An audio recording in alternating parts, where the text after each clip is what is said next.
अस्सलाम वालेकुम नाजरीन, वेलकम टू ज़ीम हेल्थ टिप्स।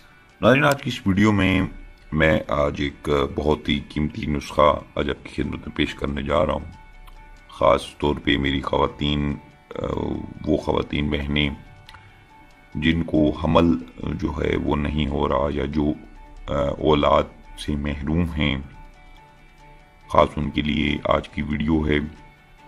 उनके लिए नुस्खा बताऊंगा जिसके इस्तेमाल से इंशाअल्लाह हमल जो है वो ठहरेगा। लेकिन अगर ये नुस्खा उस वक्त आप इस्तेमाल करेंगी या वो ख़वातीन इस्तेमाल करें जिनको रहम का मसला है, रहम की कमज़ोरी है, हमल नहीं होता, जो है रहम की कमज़ोरी की वजह से हमल होता है लेकिन फिर बाद में बच्चा जो है वो गिर जाता है रहम की कमज़ोरी की वजह से, तो उनके लिए आज का इस वीडियो में जो नुस्खा बताने जा रहा हूँ सिर्फ दो चीज़ें हैं और दोनों ही निहायत आसानी के साथ आप किसी भी जगह पे मौजूद हैं, आपको बआसानी ये दो चीज़ें मिल जाएंगी। आप इन्हें लेकर तैयार करके जो मिकदार खुराक और जो तरीक़ा खुराक बताऊँगा उस तरीके पे अमल पैरा हो जाएं तो इंशाअल्लाह चंद ही रोज़ के इस्तेमाल से हमल नरीना जो है वो ठहर जाएगा और इंशाअल्लाह अल्लाह पाक औलाद से नवाजेगा।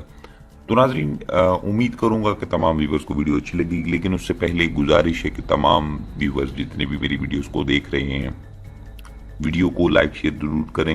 नंबर 2, चैनल को ज़रूर सब्सक्राइब करें और घंटी के बटन पर जो है उस पर क्लिक करें ताकि जो नोटिफिकेशन है वो आपको जाए, ताकि पहले वीडियो आप देखें, बाद में यूट्यूब पे जितने भी लोग मौजूद हैं वो देख सकें।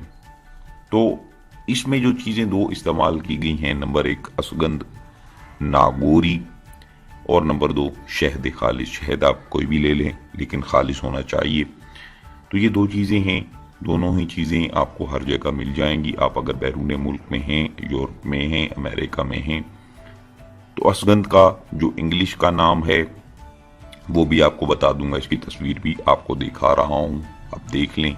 ओरिजिनल अच्छी खालिस असगंध लेते वक्त एक चीज़ का बहुत ख़ास ख्याल रखिएगा, इसकी उम्र सिर्फ 2 साल तक होती है। 2 साल बाद ये ख़राब ख़त्म हो जाती है, इसका कोई असर नहीं रहता। तो कोशिश कीजिएगा कि ताज़ी असगंध हो, उसको लें आप, जिसमें असगंध साफ़ सुथरी होनी चाहिए, खालिस होनी चाहिए। उसमें कोई जिस तरह लकड़ को दीमक लग जाए और अंदर से वो खोखली हो जाती है वैसी नहीं होनी चाहिए, उसमें सुराख नहीं होने चाहिए। तो इस तरह के असगंध नागोरी जो जड़ है ये आपने लेनी है। अक्सर कब्रिस्तानों में, मकबरों में ये पौधा पाया जाता है और बहुत सारी जड़ें जो हैं इसकी आम मिल जाती हैं। तो अगर आपको नहीं मिल रही, आप पंसार से लेना चाहते हैं, तो जो एहतियाती चीज़ें मैंने बताई उसमें सुराख नहीं होना चाहिए, उसको कहें कि ताज़ी होनी चाहिए, वज़नी होगी, तो वो आपने ले लेनी है 100 ग्राम के वज़न में। 100 ग्राम के वज़न में असगंध नागोरी और 100 ग्राम के वज़न में शहद खालिस। कोई भी शहद ले लें, पैकिंग का शहद अगर मिलता है, आप समझते हैं कि ये खालिस है, किसी अच्छी कंपनी का ब्रांड है, तो आप वो लेकर उसे तैयार कर सकते हैं। दो चीज़ें हो गई। 100 ग्राम के वज़न में आपने असगंध नागोरी को ग्राइंडर में डालकर उसका अच्छी तरीके से सफ़ूफ, बारीक सुरमा माने सफ़ूफ तैयार कर लें। फिर उसको शहद खालिस में 100 ग्राम शहद खालिस हो उसमें शामिल करके आप माजून की शक्ल उसे देकर अपने पास महफूज रख लें।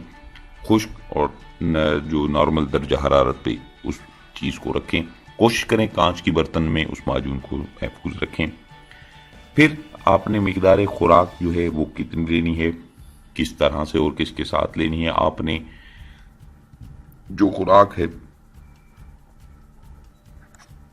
आधा टेबल स्पून जो है, आधी चम्मच सुबह खाली पेट आप खाएं, ऊपर से दूध पी लें, दूध के साथ आपने इसको इस्तेमाल करना है। और इसी तरह आधी चम्मच जो है आपने रात को सोने से कबल आपने इस्तेमाल करनी है। तो ये एक दिन में 2 खुराकें आपकी हो जाएंगी। तो ये कम अज़ बेश आपका जो रहम की कमज़ोरी है उसकी वजह से अगर हमल नहीं होता तो इंशाअल्लाह 40 रोज़ अगर आप इस्तेमाल करें और उसके बाद जब मुबाशरत होगी तो इंशाअल्लाह हमल मजबूत होगा, आपका हमल गिरेगा नहीं, बच्चा जो है वो गिरेगा नहीं, हमल ठहरेगा अंदर। क्योंकि यह नुस्खा मैंने बनाया ही इसी वजह से कि रहम की कमज़ोरी को مضبوط کیا جائے، اس کی کمزوری کو دور کر کے جو حمل نہیں ٹھہرتا اس کو حمل کو ٹھہرایا جائے. تو انشاءاللہ 40 روز استعمال کریں گی تو حمل ٹھہر جائے گا. تو ناظرین یہ تھی آج کی ویڈیو، آج کا ٹوٹکا نسخہ جو آج آپ کی خدمت میں پیش کیا. امید کروں گا تمام ویڈیوز کو اچھا لگا ہوگا. جن بہنوں بھائیوں کو اچھا لگا ویڈیو کو لائک شیئر ضرور کیجیے گا، دعاؤں میں ضرور یاد رکھیے گا. مجھے دیجیے اجازت، اللہ حافظ.